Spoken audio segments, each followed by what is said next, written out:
मेरा नहीं ख्याल है कि ऐसा इस मुल्क में पहले कभी हुआ है, let alone the banking sector. उस वक्त तो काफ़ी मुश्किल लग रहा था, लेकिन आज यहाँ पे आके दोबारा बहुत खुशी हो रही है कि हमारी कोशिश से लोग इंस्पायर हो रहे हैं, को फ़र्क पड़ा हमारी कोशिश से। I am really glad today. Going to K2 is really a lifetime achievement for me. I'm really proud of my husband that he was able to accomplish this journey.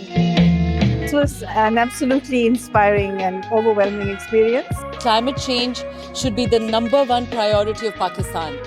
This has made me realize the time to act is now. इस expedition के बाद मेरा खुदा में जो यकीन है वो बहुत पुख्ता हो गया। I just saw the film. It's incredible. I've got goosebumps. This was a really important message. I'm really glad that this has been done. अपने कमरे में बैठ के सोच सकता हूँ कि सिनेमा पे फिल्म बनानी है और वो आज हो रहा है। ख्वाब देखना कभी भी नहीं छोड़ने चाहिए।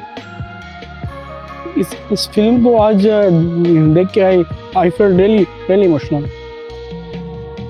This is our country and we need to take its ownership.